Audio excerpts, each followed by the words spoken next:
Rich Larson again from the J.R. Perkins Company to bring something more into your repertoire of what's important about air conditioning systems.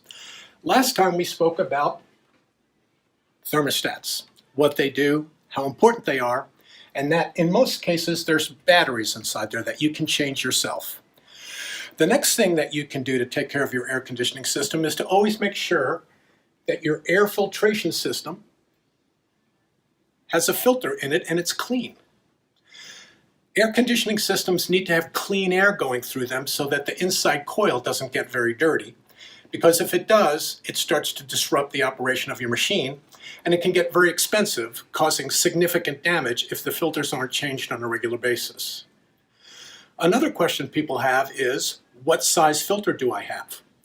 Well, if it's perfectly square like this one is, it would be a 20 by 20.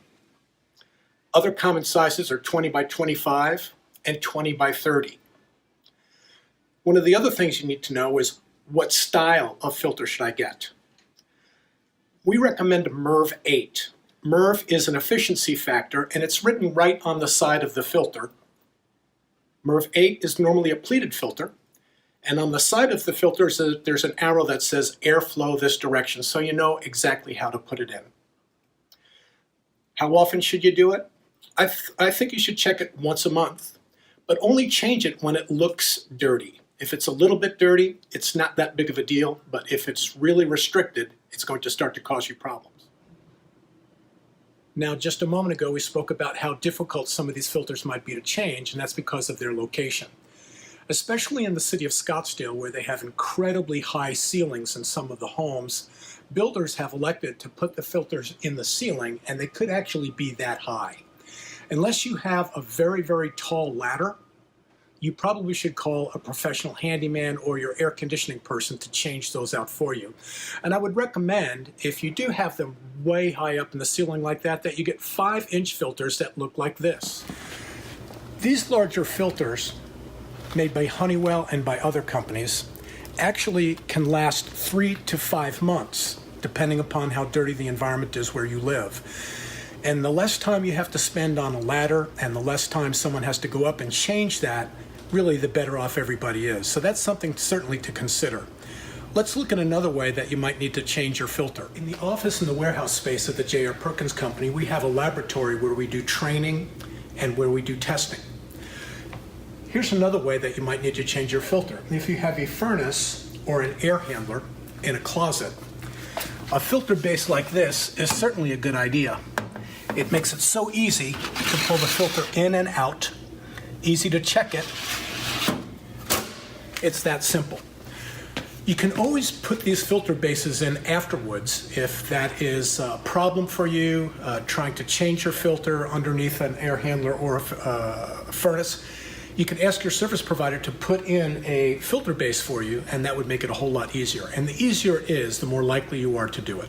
We do recommend just a standard 1-inch filter, but we like it when they're pleated. Pleated filters have the tendency to capture more debris.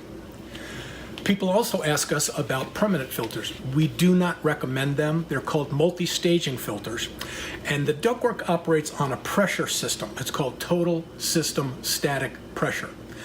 The return is normally a negative pressure, and the supply, where the air enters the house, is at a positive pressure.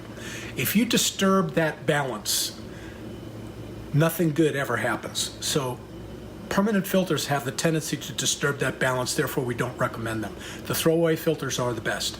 Also, there's fancy filters at the home improvement stores that are allergy filters. They're very, very dense and they're very expensive. We ask that you not buy those as well. Once again, they slow down the airflow and can cause problems in your air conditioning system. To review, air conditioning filters are a routine maintenance item that you actually can take care of yourself, and it's a good idea to do so. You need to know where they are. They're normally by the thermostat. You need to know what size you have, and they're standard sizes. You should always keep a couple of spares, and if you are concerned about the frequency of changing them, just check them every month, and as long as they're not very, very dirty, you can still leave them behind. A dirty filter causes slow indoor airflow, which can lead to all kinds of problems, especially when the unit is being operated under a heavy load, like when it's really hot outside or extremely cold. So keeping that filter clean is the best thing that a homeowner can do to make sure that their air conditioning system runs for a long time with uninterrupted service and also keeps the environment clean. This is Rich Larson from the J.R. Perkins Company. Thank you so much for watching, and we'll have some more out for you in the not too distant future. Thank you.